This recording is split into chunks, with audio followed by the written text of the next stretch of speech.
함께 하실 하나님의 말씀은 예레미야서 29장 24절에서 32절, 24절에서 마지막 32절까지의 말씀 되겠습니다. 우리 한 절씩 교독하겠습니다. 너는 느헬람 사람 스마야에게 이같이 말하여 이르라.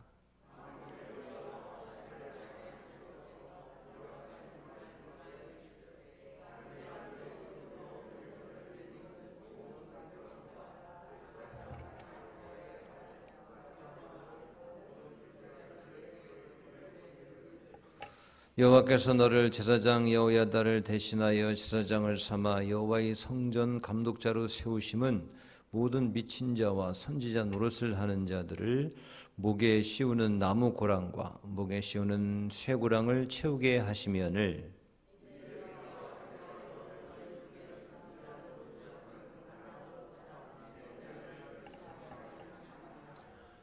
그가 바벨론에 있는 우리에게 편지하기를 오래 지나야 하리니 너희는 집을 짓고 살며 밭을 일구고 그 열매를 먹으라 하셨다 하니라.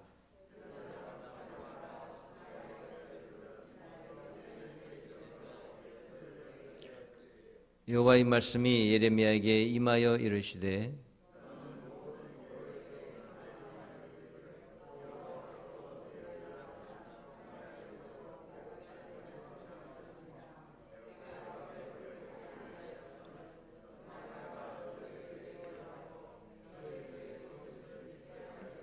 함께 읽습니다. 그러므로 여호와께서 이와 같이 말씀하시니라. 보라, 내가 느헬람 사람 스마야와 그의 자손을 벌하리니 그가 나 여호와께 배역한 말을 하였기 때문에 이 백성 중에 살아남을 그의 자손이 하나도 없을 것이라. 내가 내 백성에게 행하려 하는 복된 일을 그가 보지 못하리라 하셨느니라. 이것은 여호와의 말씀이니라. 아멘. 하나님의 사람은 진실된 하나님의 길을 따르는 사람, 그렇게 따르려고 애쓰는 사람들에게는 때때로 외로움이 찾아올 때가 있습니다. 외롭단 말이죠. 진리 안에 거하는 것이 그렇게 편안하고 쉬운 일은 아닙니다. 그래서 많은 사람들이 그 길을 피하죠.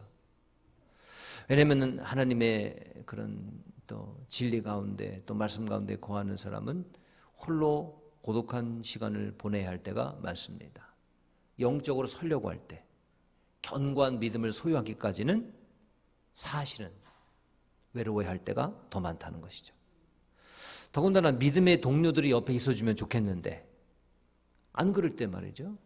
그래서 혼자됨을 느낄 때가 믿음의 사람들에게는 있다, 그겁니다. 자, 그런 시기를 어떻게 이겨내야 합니까? 어떻게 보내야 합니까? 오늘 본문은 여기에 대한 해답을 줍니다. 자, 먼저 본문의 당시 상황은 어떤 상황이었냐면은 당시 바벨론에 완전히 지금 유다 왕국이 멸망한 건 아닙니다. 바벨론에서 멸망하게 되는데 그 전에 1차, 2차 포로로 이제 끌려갔어요. 국군은 점점 이제 쇠하고 있는 거예요.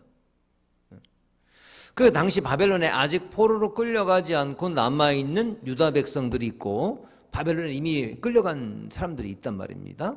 근데 바벨론에 포로로 잡혀간 사람들과 아직 안 끌려가고 남아있는 사람들 간에 편지 왕래가 잦았습니다. 편지 왕래. 사실 여러분 생각해 보세요. 생리배를 한 동료들이 왜 없겠습니까? 아는 사람이 끌려갔다 그거예요. 생리배를 했다 그런 얘기예요. 그 가운데는 친구도 있을 것이지만 친척 관계에 있는 사람들도 있을 겁니다. 그래서 터전을 다 빼앗기고 이제 끌려간 사람들도 있고 남아있는 사람들이 있고 그러니까 서로의 안부를 묻고 지금 거기 어때? 상황이 어떤지 뭐 좀 나아지는 게 없는지 얼마나 궁금하겠어요. 예를 들어서 바벨론에 끌려간 사람들은 우리 고국의 상황이 어떤지 왜 안 궁금하겠어요? 그러니까 인편에 그 당시는 뭐 편지는 다 인편이지만 가능하기만 한다면 인편에 편지를 띄우는 겁니다. 서로 편지 왕래가 잦은 거예요. 또 이걸 바벨론 당국은 이걸 오히려 허용하는 정도가 아니라 권장했어요. 그래서 바벨론이 현재 모든 것을 주관하고 있다는, 다스리고 있다는 그런 정보를 되도록 세상에 퍼뜨리고 싶어 가지고 말이죠. 당연히 퍼뜨리게 될 거 아니에요. 그래서 정치적인 이유에서라도 편지 왕래를 독려했던 그런 상황입니다. 자, 그런데 이 우편 시스템을 통해서 예레미야 선지자를 핍박하는, 예레미야 선지자를, 하나님의 말씀을 전하고 글을 전하는 예레미야 선지자를 핍박하는 또 다른 선지자가 있었으니, 이 우편 시스템을 통해서, 편지를 통해서 말이죠. 그 이름은 바로 바벨론에 거주하고 있는 스마야라고 하는 거짓 선지자였습니다. 스마야. 25절 말씀 보시죠. 25절 말씀. 거기에 나오죠. 만군의 여호와 이스라엘 하나님께서 이와 같이 말씀해 이르시되 내가 내 이름으로 예루살렘에 있는 모든 백성과 제사장 마아세야의 아들 스바냐와 모든 제사장에게 뭐를 보내 이르기를? 글을 보내기를, 편지를 썼다 그런 얘기예요. 예, 편지를 썼다 그런 얘기예요. 누가요? 거기에 나오죠. 24절에 나오죠. 스마야. 스마야에게서 이같이 말하여 이르라. 너는 스마야. 그러니까 스마야한테 말하라. 그러니까 스마야가 글을 보내기를 이러이러한 것을 보내지 않았느냐. 그 글의 내용이 뭡니까? 26절. 여호와께서 너를 제사장 여호와를 대신하여 제사장을 삼아 여호와의 성전 감독자로 세우심은 모든, 그러니까 누구한테 지금 보낸 거예요? 그거 쭉 나오죠.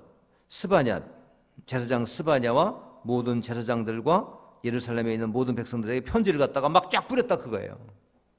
그 편지의 내용이 뭐냐? 여호와께서 너를 제사장 여호야다를 대신하여 제사장을 삼아가지고 여호와의 성전 감독자로 세우셨는데, 지금 스바냐한테 하는 얘기입니다. 쓴 글이에요. 편지예요. 그런데 그 세우신 이유가 뭐냐? 모든 미친 자와 선지자 노릇을 하는 자들을 목에 씌우는 나무 고랑과 목에 씌우는 쇠고랑을 채우게 하심이거늘. 근데 너는 왜 예레미야를 그냥 놔두고 있느냐? 그런 편지를 썼다 그런 얘기예요. 그러니까 예레미야에 대한 그런 온갖 루머와 또 시기와 질투와 또 잘못된 그런 정보들을 이제 예레미야에 관해서 글을 써가지고 예루살렘에 남아있는 이 제사장 스바냐가 글을 죽이지 않고 왜 그냥 놔두느냐? 이런 편지를 썼다 그런 얘기입니다. 이제 그 당시에 이제 성전 감독자의 자리에 있던 사람들은 나라의 영적 질서를 깨트리는 사람들이 있으면 처벌할 수 있는 권한이 있었다 그런 얘기입니다. 그래서 아직 바벨론에가 완전히 멸망하진 않았어요. 국군이 완전히 기울고 있는 그런 상태입니다. 그래서 예루살렘에서 이제 포로로 끌려가지 않고 1차, 2차 포로로 막 끌려갔는데 아직 끌려가지 않고 남아있는 유다 백성들이 있다 그런 얘기입니다. 그들 가운데 아직 막강한 힘을 발휘할 수 있는 인물이 누구냐? 바로 예루살렘의 제사장이요 성전 감독자였단 말이죠. 그 사람에게 바벨론에서 편지를 쓴 겁니다. 누가가요? 거짓 선지자인 스마야가. 그래서 그 내용이 이제 26절부터 이제 나오는 거죠. 그 예레미야를 처벌을 왜 안 했느냐? 처벌하라 그런 얘기예요. 온갖 루머와 악성 정보를 가지고 예레미야를 모함하고 조롱하고 또 그리고 예레미야를 죽임당해야 할 사람, 죽여야 할 사람으로 매도하고 있는 겁니다. 편지를 써서 말이죠. 예레미야는 진리를 있는 그대로 하나님께서 전해준 말씀 그대로 전하는 대언자인데 오히려 비진리에 있는 자가 진리에 있는 자를 뭐라고 얘기하는 거예요? 미친 자래요. 거짓 선지자 노릇을 하는 자래요. 그래가지고 예레미야를 지금 모함하고 있는 겁니다. 협박하고 있는 겁니다. 죽이려고 하고 있는 겁니다. 이 편지를 써가지고 말이죠. 자, 여러분 참 그런 것 같습니다. 진리를 따르는 사람들은 꼭 외롭게 실이 다수의 모함, 다수의 질투, 다수의 공격을 꼭 받게 되어 있는 것 같아요. 진리를 소유하고 있는 사람들은 말이죠. 자, 여러분 왜 그럴까요? 진리라는 것 자체가 다수가 사랑하는 게 아닙니다. 여러분 많은 사람이 다수가 세상이 진리를 좋아할까요? 진리를 사랑할까요? 진리를 따를까요? 아닙니다. 좁은 길로 가는 소수가 외로이 따르는 게 그게 진리인 경우가 많아요. 모든 사람에게 박수를 받고 환영을 받는 것이 진리다. 왜? 다수결 그래가지고 혼동하는 경우가 있어요. 많은 사람들이 오케이 하니까 그게 진리인 것처럼 착각하는데 안 그런 경우가 더 많습니다. 여러분, 많은 사람들이 넓은 길이에요. 누구나 쉽게 하는 거예요. 여러분, 그 사람들이 진리를 따를까요? 비진리를 따르기 쉽을까요? 비진리를 따르기 쉽죠. 많은 사람들이 우르르 하고 쉽게 갈 수 있는 것은 진리가 하는 경우가 참 많아요. 그런데 세상은 어떻게 생각합니까? 많은 사람들이 좋아하고 많은 사람들이 오케이 했으니까 그게 옳은 것처럼 착각한다 그런 얘기예요. 근데 반대인 경우가 더 많습니다. 왜 그렇습니까? 다수 사람들은 본성상 진리를 거스르고 싶어 합니다. 여러분, 본성상 많이 사람들이 같이 모여 있으면 진리를 따르는 줄 아는데 진리를 거스르고 싶어 해요. 여러분, 잘못된 거잖아요. 악한 것은 모이면 쉽게 합니다. 혼자는 못해도. 혼자는 못해요. 악한 일을. 그러나 같이 있어 보세요. 우리 아이들이 참 착하단 말이에요. 교회도 나오고. 근데 안 좋은 친구들하고 몰려와요. 한 우르르 5, 6명 몰려다녀요. 그럼 그건 나쁜 짓 합니다. 막 오토바이도 훔치고요. 자전거도 훔치고 그래요. 혼자는 못합니다. 여러분, 본성상 사람은 다수는 말이죠. 모여있으면 진리를 거슬리고 싶어 합니다. 그러니까 진리에 가까울수록 다수가 싫어하는 경우가 많아요. 그러니까 많은 사람들 다수 또는 세태가 거리낌 없이 살아가는 것은 오히려 비진리일 가능성이 높습니다. 꼭 100% 그런 건 아닌데 비진리일 가능성이 높아요. 누가 진리를 소유하고 있을까요? 소수입니다. 그래서 다수한테 손가락질 당하거나 핍박당하는 경우가 많다 그런 얘기입니다. 핍박이 없다? 많은 사람들이 좋아한다? 끌려가는 거죠. 진리가 아닐 가능성이 높은 거죠. 그거는. 여러분, 기독교 진리는 마찬가지죠. 왜 교회를 그렇게 못 잡아먹어서 안달해요? 왜 그렇게 예배를 그렇게 막 힘들게 해요? 여러분, 다 영적인 이유가 있는 겁니다. 자꾸 말이죠. 자꾸 막 힘들게 하고 뭐가 안타까운 게 있으면 그게 큰 것처럼 막 이렇게 확대 해석을 하고 그 사람들로 하여금 등 돌리게 만들고. 왜 그걸 좋아합니까? 세상을 거스르고 저항하면서 하나님의 뜻을 따르는 사람들에게는 다수로부터, 세상 세태로부터 거절 또는 조롱을 당하기가 쉽다 그겁니다. 여러분, 세상 거슬려 살려고 해보세요. 세상 따라가지 않고 저항하려고 해보세요. 왜? 하나님 뜻이니까. 그러면 다수로부터, 주변으로부터 거절이나 조롱을 당하기가 쉽상입니다. 오히려 그게 없다면 진리 안에 거하지 않을 수도 있습니다. 진리 안에 거하면 반드시 있어요. 진짜 진리를. 적당히 타협하는 게 아니라 진짜 진리를 여러분 소유하고 있다면. 그 예레미야 경우만 봐도 그렇습니다. 예레미야가 딱 그래요. 예레미야는 단지 하나님의 말씀을 그냥 듣고 그대로 전하는 것뿐이에요. 없어요. 자기가 생각을 넣어가지고 그걸 어떻게 해가지고 만든 게 아니에요. 그 하나님이 그냥 하시겠다는 그 계획을 잘 들은 것밖에 없어요. 자기는. 들었으니까 전하는 거죠. 그게 자기 사명이니까. 그래서 바벨론의 멍에를 매라 그거 아닙니까? 그 주장했던 내용이 뭐예요? 전했던 내용이 28절에 나오잖아요. 너희는 거기서 집을 짓고 살면서 밭을 일구고 그 열매를 먹고 삶에 집중하고 있어라. 때가 되면은 되니까, 회복이 되니까. 바벨론의 멍에를 매라 그거 아니었습니까? 지금 예레미야가 계속 선포했던 게. 바벨론 포로기를 통한 하나님의 긴 큰 뜻이 계획하신 바가 있었기 때문입니다. 하지만 스마야라는 이 거짓 선지자는 오히려 적반하장이에요. 자기가 진짜 대언자래요. 그러면서 진리를 선포하는 예레미야에 대한 핍박을 그치지 않고 있는 겁니다. 오히려 예레미야가 거짓 선지자니까 그가 미친 자래요. 그에게 목에 씌우는 나무 고랑, 즉 죄인에게 씌우는 그 칼을 얘기하는 겁니다. 여러분, 형태는 달랐겠지만 비슷한 종류죠. 옴짝달싹 못하게 옛날 죄인, 우리나라 조선시대 그런데 사극 보면은 목에다가 씌우잖아요. 나무 고랑. 그 죄인 취급하라는, 죄인이라고 목에 가두라 그런 얘기입니다. 말하자면. 또 쇠고랑을, 고랑을 채워야 된대요. 이 고랑을 채워야 된대요. 예레미야를, 진리에 거하는 자를. 그러면서 예레미야를 그렇게 괴롭히는 거예요. 그 편지글로, 여러분 그냥 말로 하는 게 아니라 편지글로 그랬으니 예루살렘 지금 만천하에 고국에 지금 퍼뜨리고 있는 거예요. 그 26절과 27절 그 내용인 거죠. 여러분, 그게 바로 세상 이치입니다. 진리가 있으면 비진리는 진리를 그냥 놔두지 않습니다. 그냥 놔두고 보지 못합니다. 진리하고 비진리가 같이 있다 그러면 여러분, 어떻게든 상처를 가하고 짓밟으려고 하는 게 진리에 거한 사람은 안 그래요. 누가 그럴까요?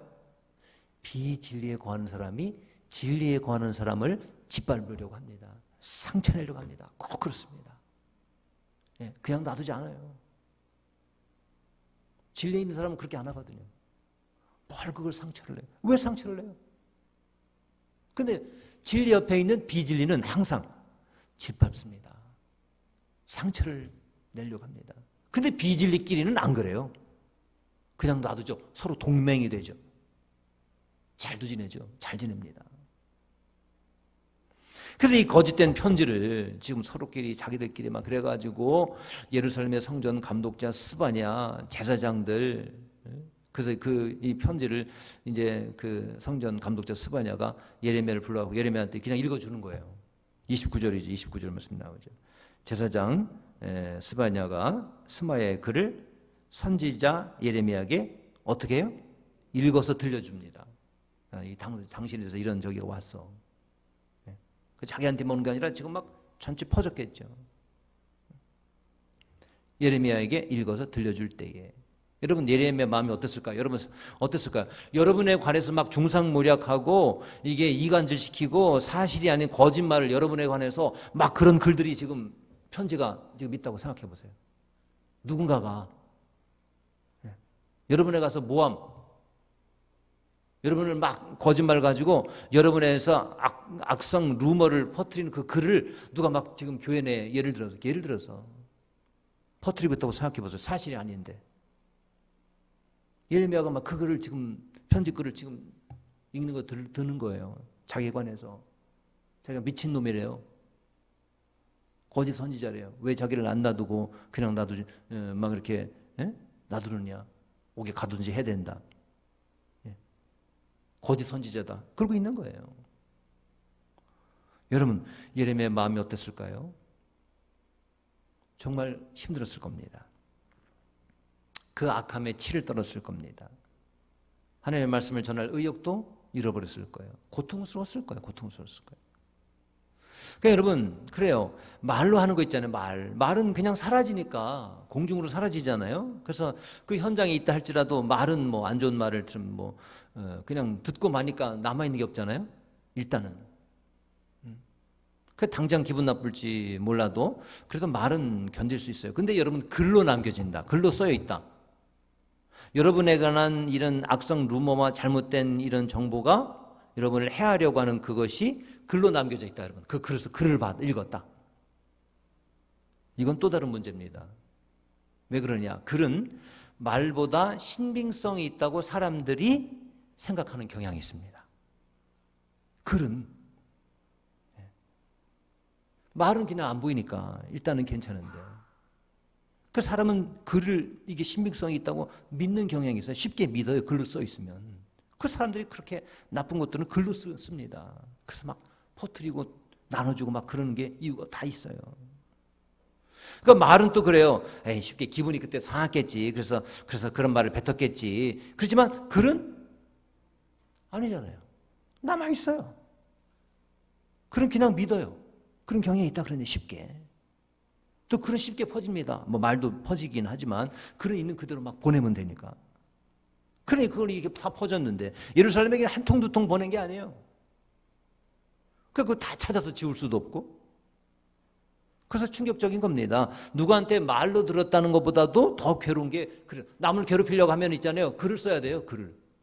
글로 괴롭히는 거예요. 여러분, 그래가지고 연예인들 중에 그 있잖아요. 우리는 뭐 이해가 안 되잖아요. 연예인들 그까지 그거 뭐 인터넷에 댓글 그거 뭐 자기에 대해서 악성 루머 댓글 그거 있다고 그걸 못 참아가지고 상심한 나머지 극단적인 선택을 했다? 자살을 했다? 아니 뭘 그까짓 거. 근데 그 자기에 관해서, 왜냐하면 연예인들은 자기에 관해서 대중들이 뭐라고 생각하느냐, 이게 민감한 사람들이거든요. 근데 그게 이제 기록에 있는 거예요. 인터넷 찾아보면 거기에 글이 있어요. 사라지지 않고 있다 그거예요. 상심하는 거예요. 이게 글이 이렇게 무섭다는 겁니다. 그 지금 예레미야의 지금 마음의 상태가 어땠을까? 지금 우리가 그거를 추적해 보기 위해서 말씀드리는 겁니다. 제사장 스바냐가 그 받은 편지를, 스마야한테 받은 그 편지를 예레미야한테 지금 읽어주고 있다 그거예요. 정말 마음이 아팠을 거예요. 내가 무슨 잘못한 게 있어. 난 단지 하나님의 뜻에 따라 살아가고 있는데 내가 지어낸 말로 얘기한 것도 아니고 하나님께서 전해주신 말을 그대로 하는 것뿐인데 주의 일을 하는 나에게 왜 이렇게 사람들이 공격을 하는 걸까? 왜 나를 그냥 내버려 두지 않는 걸까? 왜 이다지도 주의 일을 하는 게 어려운 걸까? 옛날 주의 일을 하기 전에는 이런 어려움은 없었는데.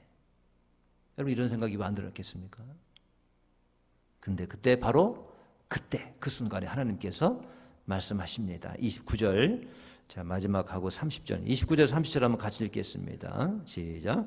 제사장 스바냐가 스마야의 글을 선지자 예레미야에게 읽어 들려 줄 때에 여호와의 말씀이 예레미야에게 임하여 이르시되 그러니까 들려줄 때에 자신의 두 귀로 그 억울한 소리가 적혀 있는 것을 들을 바로 그때에 그가 읽어서 들려줄 그때에 누가 말씀하십니까? 하나님께서 예레미야에게 말씀하신 것입니다. 여러분 그렇습니다. 하나님께서 우리에게 말씀하실 때도 언제냐? 바로 그때인 경우가 많아요. 바로 그때. 언제요? 핍박 가운데 정말 치를 떨고 그리고 정말 가슴 아파서 여러분 가슴을 두드리고 있을 그때에 바로 하나님께서 우리 가운데 함께 하셔서 그때 말씀을 주시기도 한다는 것입니다. 그러니까 우리가 스마야 같은 악인에게 당했을 때, 철저히 당했을 때, 우리가 세상의 구조적인 악함과 사탄의 거짓말 앞에서 무력함을 느낄 때 하나님은 바로 그때에 우리에게 말씀하시는 줄 믿습니다. 꼭 필요할 때, 꼭 필요할 때 그때 들어야 할 말씀을 주십니다. 위로의 말씀을 주십니다. 그래서 그 위기에서부터 우리를 건져내시기도 하는 겁니다. 그래서 그 내용이 뭡니까? 거짓 선지자들을 향한 하나님의 진노, 확실하고 단호하게 하나님께서 말씀하십니다. 그래서 하나님은 거짓 선지자 스마야가 받게 될 장차 징계에 대해서 말씀해 주시는 거예요. 여러분 예레미야에게. 스마야 자신뿐만 아닙니다. 그의 자손도 끊어지게 될 거래요. 그리고 예레미야를 향한 이 스마야의 악한 시도, 예레미야를 공격하고 쓰러뜨리고 넘어뜨리려고 하는 이 악한 시도는 아무런 성과 없이 수포로 돌아가게 될 겁니다. 이제 단지 하나님의 진노만 불러일으킬 뿐입니다. 아무런 성과가 없을 거예요. 지금은 막 좌절이 되고 무섭기도 하고 막 그렇지만 그때 하나님께서 말씀하셨다 그거예요. 바로 그때예요. 바로 그때. 자, 여러분 그렇습니다. 하나님을 믿고 그분 말씀에 어떻게든 순종하려고 살아가려고 진리 가운데 거하려고 하는 사람들은 하나님을 대적하는 사람들로 인해서 고통을 당하곤 합니다. 그러나 오늘 본문에서 볼 수 있듯이 하나님은 하나님을 따르는 모든 성도들이 종들이 겪는 일들을 다 헤아리고 계신 줄 믿습니다. 그 억울함도 반드시 갚아주십니다. 그러므로 성도들은 세상에 어떠한 공격이 있다 할지라도 적대적인 상황에 처한다 할지라도 낙심하면 안 됩니다. 낙심할 필요가 없습니다. 그리고 자기 힘으로만 해결하려고 해서는 안 됩니다. 그럴 필요가 없어요. 왜? 하나님께서 가장 의롭고 선한 방법으로 성도들의 억울함을 해결해 주실 것이기 때문입니다. 여러분 만약 하나님의 뜻대로 행하고 있는데 여러 가지 힘든 적대적인 관계 때문에 어려움을 겪고 계시다면 나를 힘들게 하는 그 사람을 위해서 차라리 기도하시기 바랍니다. 차라리 기도해 주세요. 불쌍히 여기십시오. 실제로 불쌍한 사람은 누굽니까? 지금 당하고 있는 여러분이 아니에요. 누굽니까? 대적자입니다. 어떻게 생각해야 돼요? 어쩌다가 남을 핍박하는 일에 사용되고 있을까? 어쩌다가 저렇게 진리를 거슬리는 비진리를 가지고 거짓을 가지고 남을 핍박하는 일에 사용되고 있을까? 아니 좋게 사용되는 게 얼마나 많은데 하나님께 말이죠 선하게 복되게 사용된 하나님의 그 놀라운 일을 위해서 사용되는 케이스가 얼마나 많은데 어쩌다가 그렇게 사용되고 있을까? 정말 불쌍한 사람이에요. 여러분 알고 보면 당하고 있는 여러분, 선한 가운데 하나님의 뜻 가운데 있다가 당하고 있는 여러분이 아니란 말이에요 지금. 아니 사용될 게 없어가지고 어때 글쎄 여러분 선한 사람을 그렇게 양육시키고 훈련받고 정금같이 나오는데 어떻게 거기에 쓰임받고 있어요? 악한 일을 가지고 불쌍한 거예요. 그 불쌍한 영혼입니다. 그렇게 쓰임받다가 휴지짝처럼 이게 사라지게 될 거예요. 그 불쌍한 영혼을 불쌍히 여기고 여러분을 대적하고 여러분을 힘들게 만드는 그 영혼들을 위해서 우리는 어떻게 해줄 수 있습니까? 기도해 주는 거예요. 기도해 줘요. 또 가능하다면 믿음 가운데 뭐 힘들긴 하지만 가능하다면 그가 하나님의 사랑과 은혜를 깨달을 수 있도록 최선을 다해서 섬겨 주십시오.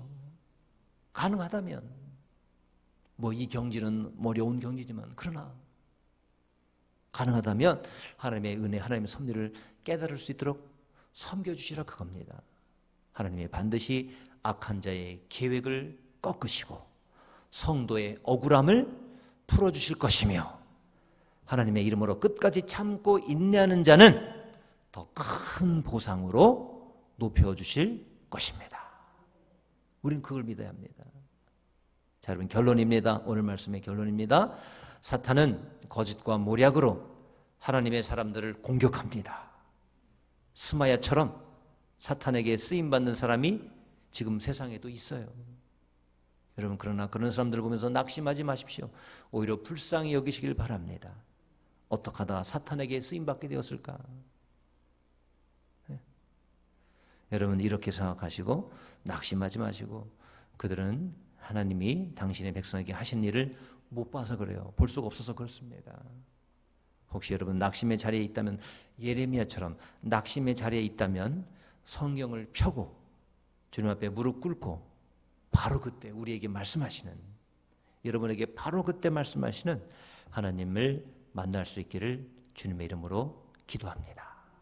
고난 중에도 하나님이 행하시는 놀라운 일들이 있습니다. 그 일들을 체험하고 바라볼 수 있게 되기를 주님의 이름으로 축원합니다. 아멘. 기도하겠습니다.